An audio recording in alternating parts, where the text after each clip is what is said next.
back to On the Workbench. Today I'm really excited to have this unboxing and set up here for the Osborne EB-3 miter gauge. I got this as an add-on to my table saw recently, so I can make some repeated cuts.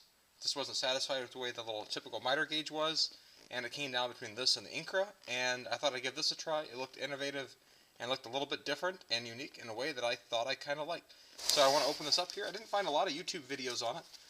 So I thought this also would be a unique opportunity to show another perspective on this miter gauge. So this retails for about $130, and I bought this myself. This is not a paid promotion. So if this miter gauge sucks, well, I'll be happy to tell you that it sucks, but I'm really excited, and hopefully it won't.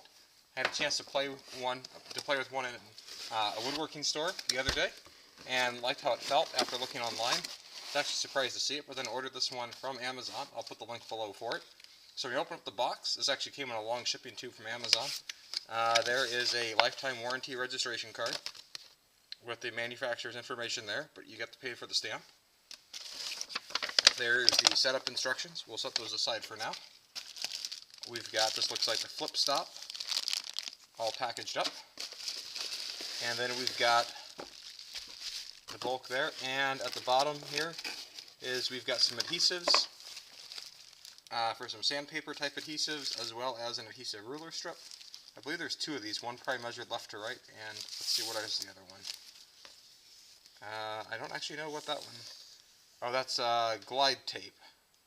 It's actually marked, and that's a ruler, and that's marked from right to left. And then we have our 3M sandpaper strip as a grip or adhesive. And then we obviously have here in the bubble wrap the guts of the miter gauge itself. And this is very different from your typical miter gauges that look more like a protractor. This is designed around a triangle and the rigidity that comes from a triangle. And so this is packed very flat. And to set this down, we've got the knob, and it looks like an Allen wrench here in this bag. Get the knob and an Allen wrench. This is a 3/16 Allen wrench. It's nice and with American standard sizing.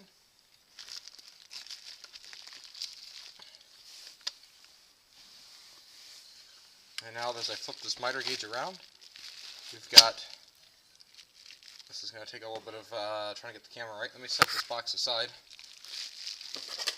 So then the setup on here, we've got the angle bar here, and then we've got the silver bar that comes out like this, and then we've got this here.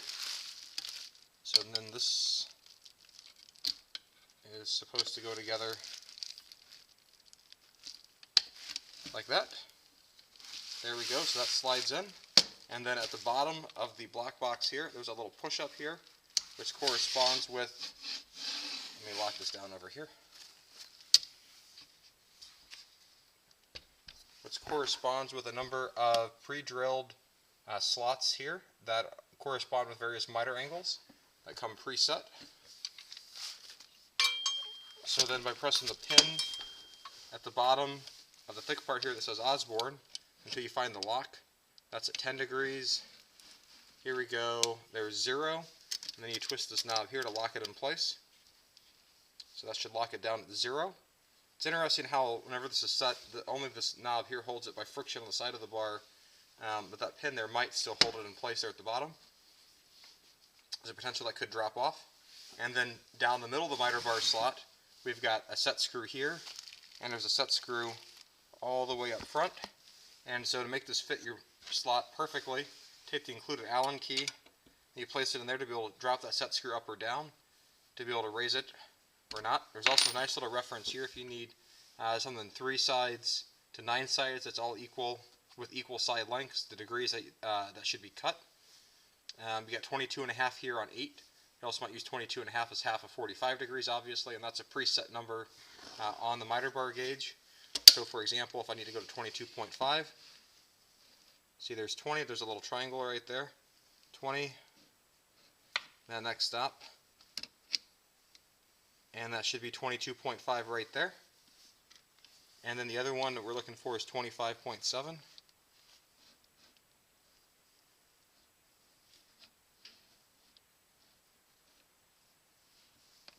Looks like that's right about right there with the stop that's locked in there. So I'm going to move this back to 0.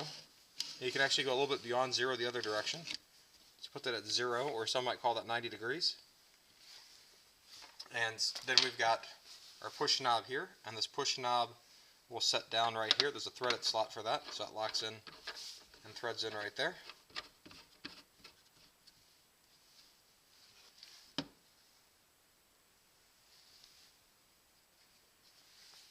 So now what makes this very interesting is the way that this sets up here, so you can see how this sets up here. The other side, on the front side, we've got the smooth face here. We'll put some grip tape here, and then across the top there's a little recessed slot here in which we can set the numbered tape. This actually miter is angled back a little bit. There's nice solid aluminum fence. And then on the back side we can actually take and loosen these knobs here. You can slide this fence left or right.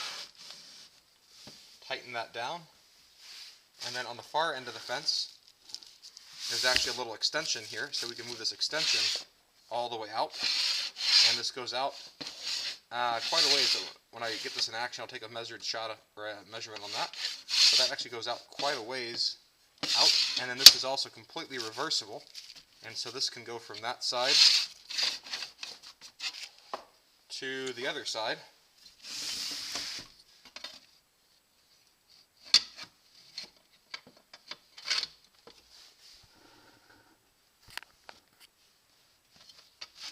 Loosen the knob there, and then that slides right in, and so then you got that on that side. And so now if this is pushing on the left side of the table saw, we've got this, and we can extend this out for our stock length to the left. And then we've got our flip stop. That was one of the first things I pulled out of the box. This flip stop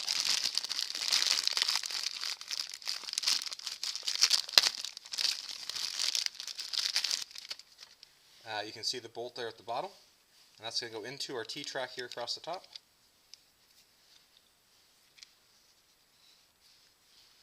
And so then we can take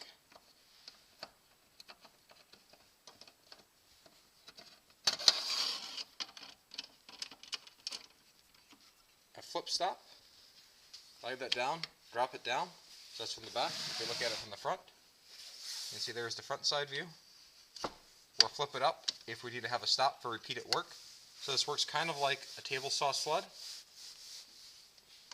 which again is something I like. I also like how easy and compact it can fold up for storage. I don't have to have this massive thing stored around. I thought about building a table saw sled, and so I thought that this might be a way around that, to have something a little more compact, so I'm not sitting with a bunch of bulk around. And then on the front face here is where the adhesive tape will go across here. And then this is used as grip. And then you have to put this on and then actually cut off the edges. And so I'll show you that in another step here. After that is on. In this case here, it's actually a little bit too tall. And so now let's take this over to my table saw and give this a look. So my saw is obviously unplugged right now. This is a 3/4 inch miter slot here. I've got my standard miter gauge here to the left. Let me flip the camera around.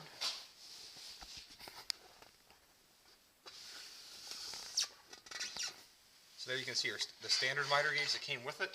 Obviously you never use the miter gauges like this. I can sit here and loosen this up if it's too close to the blade. Tighten it down. And now I can run this through. At first glance, this is not a bad fit on my miter slot here. The first thing that I can tell by feeling here is I wish in the back there was another little groove to catch at the bottom of my T-track. My miter slot, there is the little round over in the front to hold the front end down, but with my hand pushing, that shouldn't be a problem.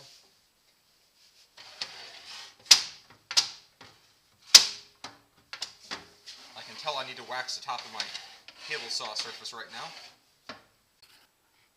So as we get final preparation here on the EB-3 miter gauge, we're going to have to take this apart a bit so we can get the finishing touches put on. And so that means we're going to loosen up a couple of the knobs here, and we're going to be able to slide the fence off.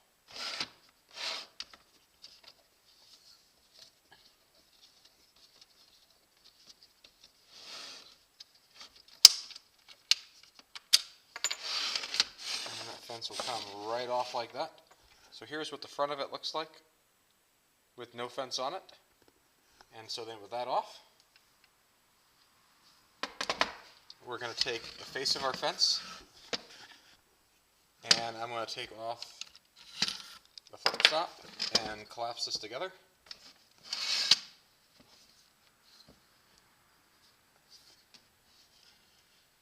And then now we can think about adding on the grip tape.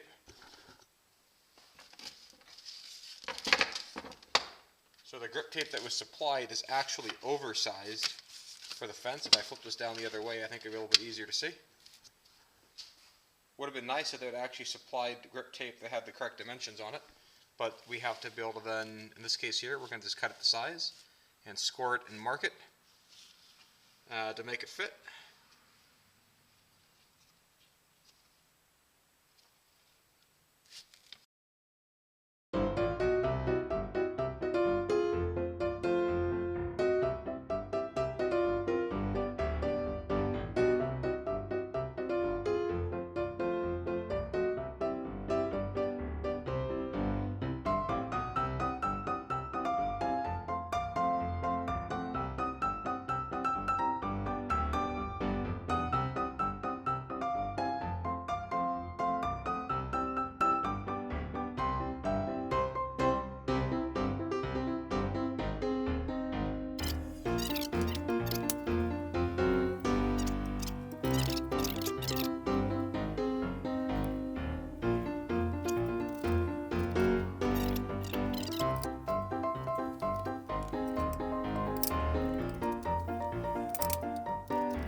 Okay, so now we got the grip tape on. Would have been nice if this grip tape actually would have been to the right size. And the reason why I had to go to both sides is because I can put this in and then flip it around to the other side. And so this T-track here side always has to be up. And so if I use it on this end, you can see the side that my thumb is on would be on the back side. And then if I use it on the other side, then that side of my thumb gets flipped over and isn't facing the other way, so this has to have the grip tape on both sides to make this useful on both edges. And now the next piece is going to be the glide tape. The glide tape is going to go around the bottom of this bar here. And so this is actually already to the right width, so I'm actually pretty happy about that. And I'm going to go ahead and slide in my bar.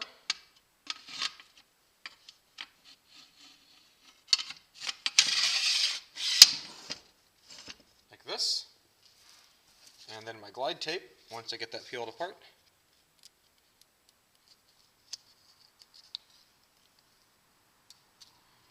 This is actually just a clear piece of plastic.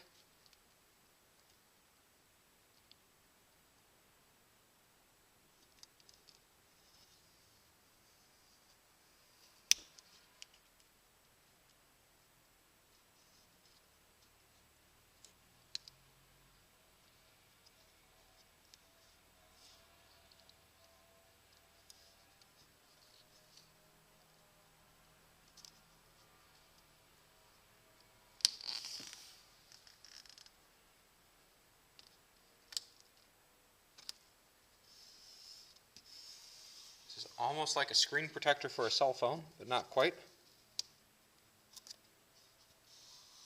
It's supposed to just help to cut down on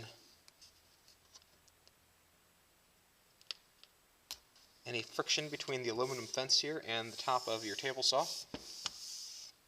So as we get this side down here, I'm just going to press this down, and then now over here at the end, I'm going to use the knife again to be able to trim this up.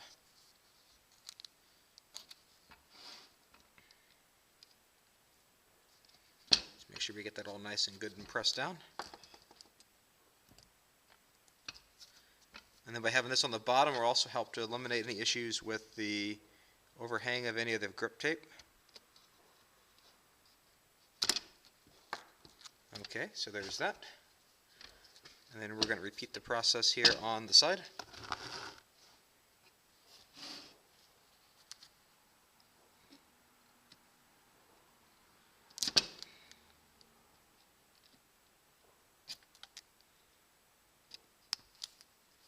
We'll end up just flipping that over to be able to finish that off when we get it all clean.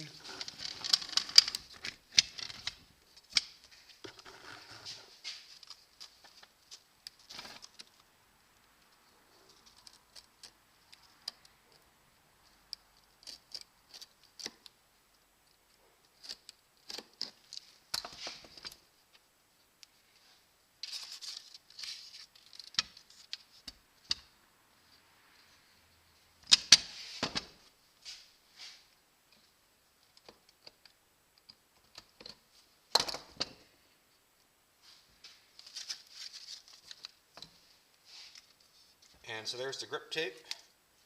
We've got a little bit of extra of this grip. So if there's something else that you're building that you want to use, you could actually save this and reuse it. I think I'm just going to probably trash this. I don't have any other good use for this piece of grip tape. Otherwise, you obviously could reuse it.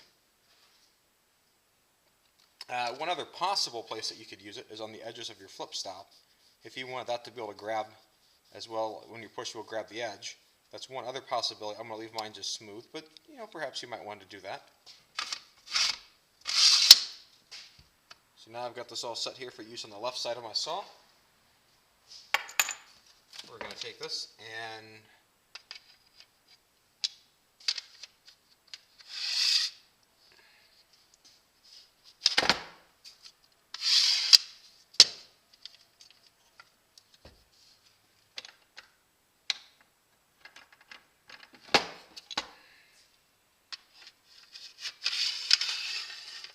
there we go. We can slide this back onto the EB-3 body.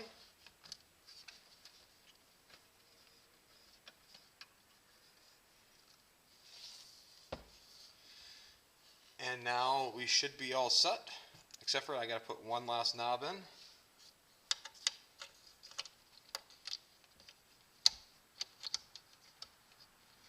So if you want to reverse this from the left side of the saw to the right side of the saw, you just simply repeat this process. I've taken the fence off and then changed the end.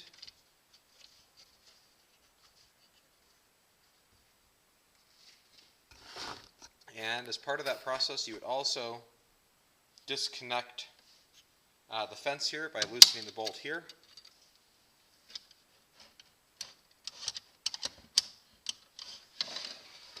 And then as you pull this around, this will pop out. My handle's in the way. You may have to take the handle off or the other bolt off to get this around.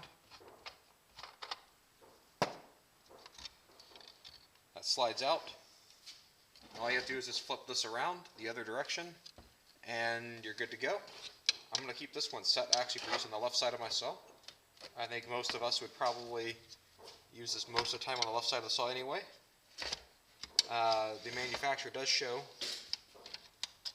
using it on the left side of the saw or the right side as a possibility.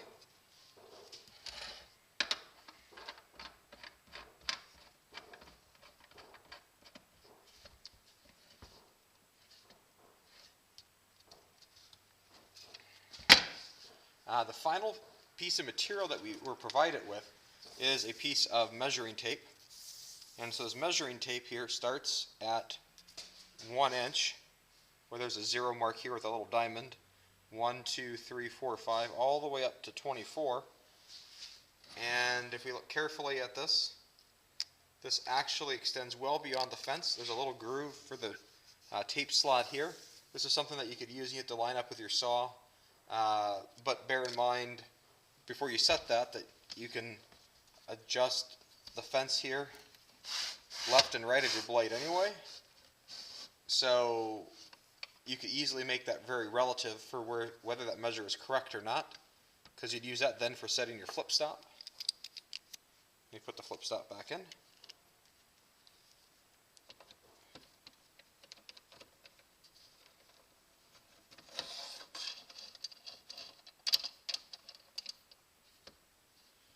There's the flip stop. I think one of the other questions people are wondering about compatibility here. So I've got a set of quarter. So this here is a 1/4 bolt. And unfortunately, this 1/4 is not wanting to fit in that T-track. the same way that I can fit the 1/4-20 into this Harbor Freight T-track. And then here's a piece of Shop Fox T-track that my 1/4-20 bolt fits in and can hold fine, but it will not fit into this track here. So it's just a hair too wide. You could get out a grinder and grind the nut flat enough and it would be just fine. So you could probably still use it. You just have to do a little bit of modification with a grinder to get that flat enough to be able to build any other jigs or accessories that would then bolt in there. Or you'll find another one of those T-nuts.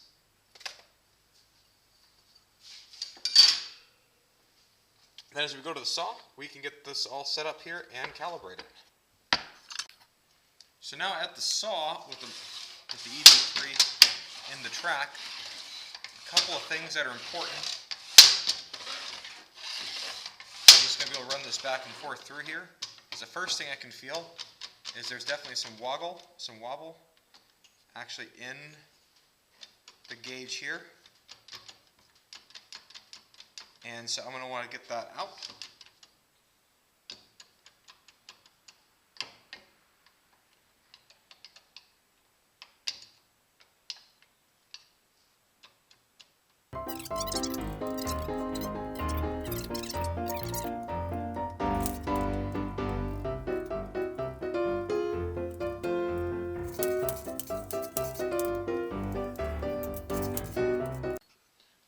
So if your miter gauge has some problems with being a little bit loose in the back, there's an Allen screw down on the rear end of the triangle bar. And one of the things here, this requires a metric M4 wrench you can tighten down. One thing to pay attention to is there's actually an eccentricity to the way this is set up here. So you can put a wrench around here, and you'll use that to be able to then actually precisionally set your fence to be square to your blade. I'll show you that in just a moment. One of the things here I'm noticing about my EB-3 is it seems like, at least on first setup for me, that the metal bar itself is not actually flat compared to my tabletop. At least I hope that's the fault of the EB-3 and not my tabletop being not flat, because as I'm pushing this forward, I'm finding that the ring is catching on the saw. It'd be nice if there was a ring in the back to keep it from actually pulling up, because if you can look here from behind, I can actually rock this, forward a little bit down, which goes with the way that my front fence is set up there. But I've got to make sure this is down to if I push this beyond the blade, it'll get that little ring back in and back. As you can see, that can just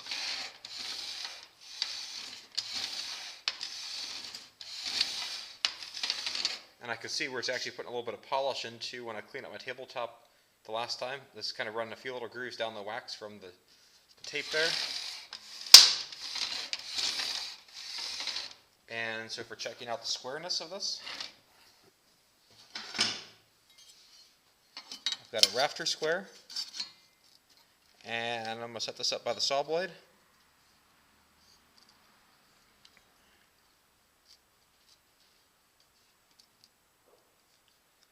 Making sure I've got a uniform gap. And it's interesting because it looks like, and I'll see if I can show you this on camera here, that mine is off by just a hair. It's closer to the blade at the front than it is to the back. My table saw is unplugged, so I am going to need to make a couple adjustments with the eccentric screw. So let's make that change. So now to make this change, it's interesting that the Osborne manufacturer guide says do not touch this, because it's preset from the factory, but mine from the factory was either my tolerances are tighter than the factory, or the factory somehow got messed up. So then with my hand on the triangle, looking at my blade and my square, I'm going to make this adjustment. But be careful, if you go too far, it'll actually start coming back, because it is a circle.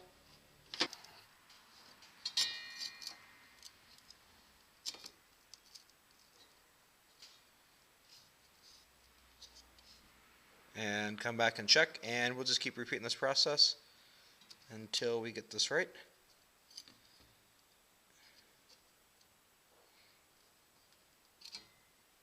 And that actually looks pretty good.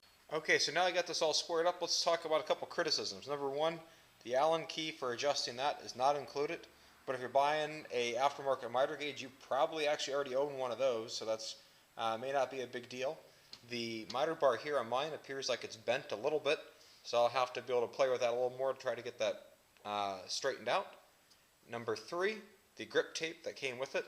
The nice that was actually cut to the proper size, so I didn't have to fidget and try to cut it off. But again, if you're buying an aftermarket miter gauge, you probably know how to do that. This would have been nice and cleaner if they would have done that, as well as have enough extra for the reverse side of the extension fence.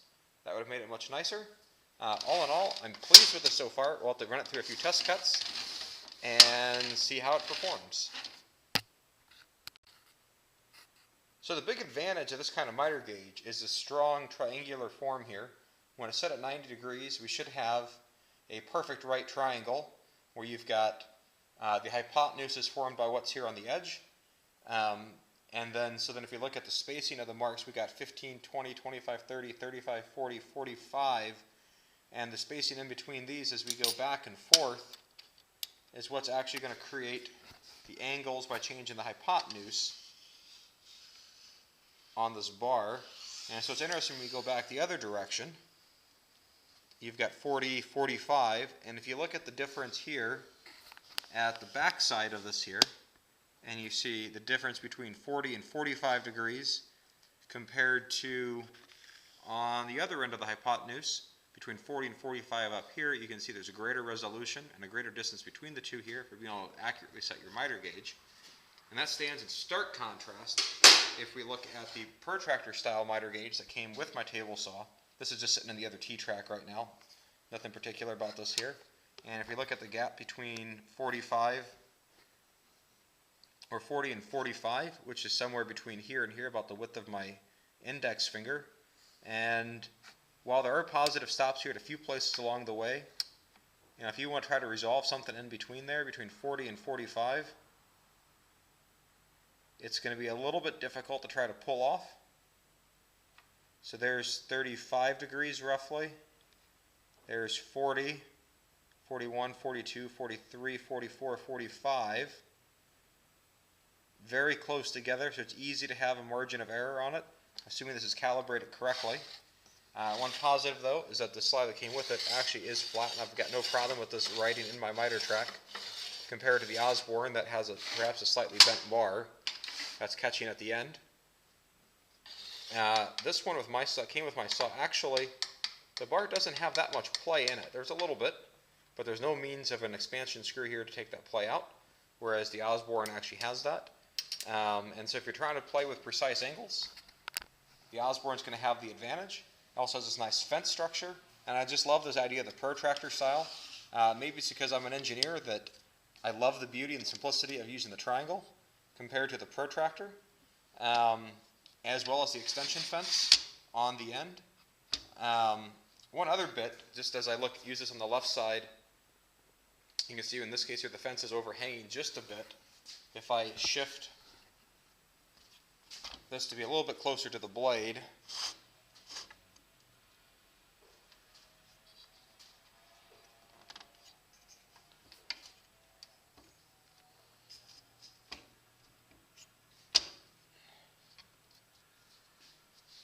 and with that a little bit closer to the blade, it still extends a little bit over to the left side of my table.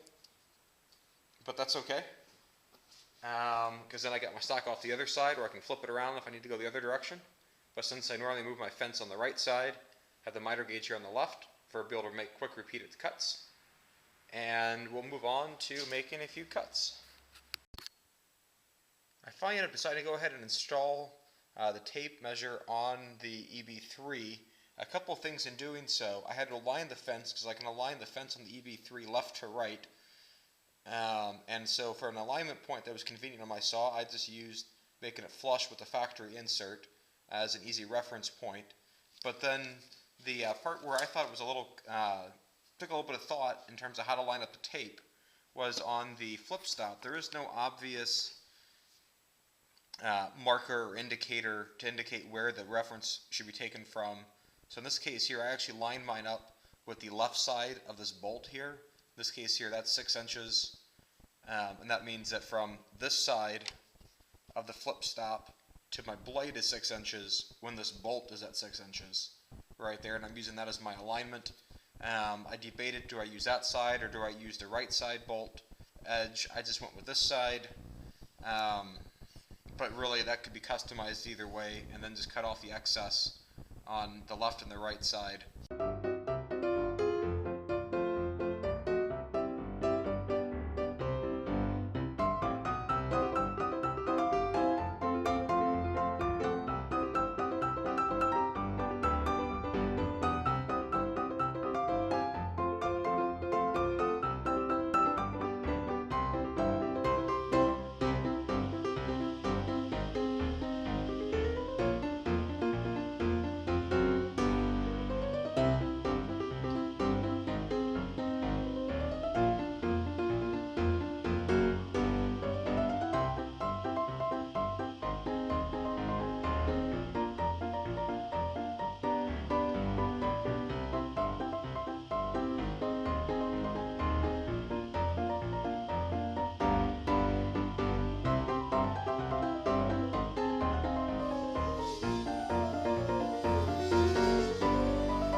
Okay, a couple thoughts here to conclude the Osborne EB-3 here unboxing and review.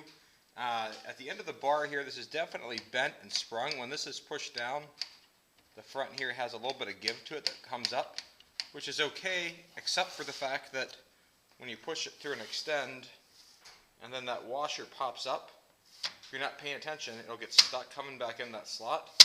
And I've tried to bend this down a little bit, so I think I'm going to be contacting the manufacturer about trying to get that replaced, because that's just getting to the point of being obnoxious. That even if I try to extend the set screw out a little bit further, it's not going to deal with the sprung bar. That's just not perfectly square. Other than that, the grip tape here, I would agree with one of the other reviews I've seen on YouTube that it's maybe just a little bit stronger than what I'd like it to be. I'm going to leave it on there for now, but I don't know, if I get some slightly smoother grip tape, maybe something in the ballpark of maybe an 80 or 120, maybe even a 150 or 220 would be fine, but this is definitely holds your workpiece in there. And I've had a couple times where I've had workpieces as I've brought through the blade, and after I've made my cut, I want to be able to slide it safely over to the side to be able to go back and then make my next cut, but I've not been able to slide it safely off to the side because of the strength of the grip tape and the material. And I've got, and obviously one edge is up against the blade, so I've got to be able to protect that. And so that's slowed me down a little bit trying to get some of the cuts done, and that's all due to the grip tape here being maybe a 60 grit. I'm so a little disappointed at the end that I had to cut out the extra piece here to be able to get that to line up, to be able to get the grip tape all the way across the extension. That's worked well. We'll be able to flip around from side to side, so I've got to give them lots of props on that. The angle adjustment here has been dead on, and a great way to be able to check the angle adjustment for being 45 is actually to try to make the fence, or the a zero clearance fence extension, and Osborne actually provides instructions on how to do that. But if you just take a 1x3 stock and cut it at 45 degrees, then line it up against that. So here's a piece I cut at 45 with the miter gauge, and then if I line it up, you can see that there's almost no play here when I get it lined up, and so that's another sign that it's dead on. Of course, that's assuming that this is dead on at 45. You know, I still wish that they would have actually had this grip tape here already pre-cut at 45, so all you had to do was line it up rather than come back and cut it like I showed you earlier. A little disappointed with that. I had to make the small adjustment and getting mine squared up as well.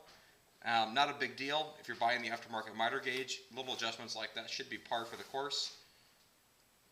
One other thing I wanted to show on this review here after using it in my projects is the slide tape that it comes with. You can see where the bottom of mine is actually peeling back.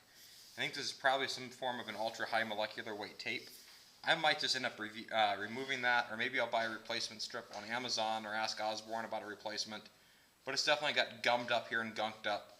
And part of that, to be fair, is my fault, because when I started using this here, I hadn't completely re-cleaned my table saw surface. I re-cleaned it, re-waxed it, to get a bunch of gunk off, and this was definitely catching some of the gunk that was on my table, but that gunk is actually kind of worn in, and it's not quite as flush and smooth as I'd like it to be.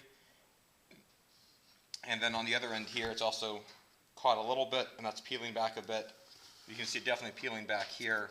So I'm either going to remove that, or maybe see if I can buy some replacement, either from Amazon, or contact Osborne about that. But other than that, it's been a fantastic aftermarket miter gauge. It's worked great with the flip stop. I think it's ultra versatile. It's a little awkward to be able to store and set up. It's been a little bit awkward whenever I've had to take this off and have to hang it up to make sure I get the right points to hang it, but that's okay. The other change I would like to see made to this after using this for a while here, let me see if I can get the right light here, is my saw is unplugged right now just for reference, is whenever I've been using this here, I wish they would provide some sort of an extra little shield or guard that could slide in behind the saw over here to the right of the hand grip, because I feel like I've had to make sure I think very consciously whenever I'm making a cut and sliding through that my hand here does not accidentally go back and to the right. Now obviously the saw manufacturer does make a blade guard, but let's face it, a lot of us woodworkers take those off so we can see the blade going through the workpiece to get our cuts just right. And so it'd be nice if there was a nice little guard over here to the right that could be bolted into the T-track over here and flipped around. If you use this on the other side, just as an extra to make sure that you're really thinking about you don't accidentally put your hand into the blade. Of course, obviously, if you're buying an aftermarket miter gauge, like I've said on a few other things, you're probably smart enough to hopefully be able to think about that. But if you just get in that rhythm, get the habit, I could easily see where just one stupid mistake would take that off to the side. So it'd be nice to see an extra little safety mechanism. Maybe I'll make myself one a little bit later to do that. That's about it on the safety. Otherwise, the grip works great. These stickers here are extra nice little references. The way that this is able to grab to be able to check and line up your angle has worked well.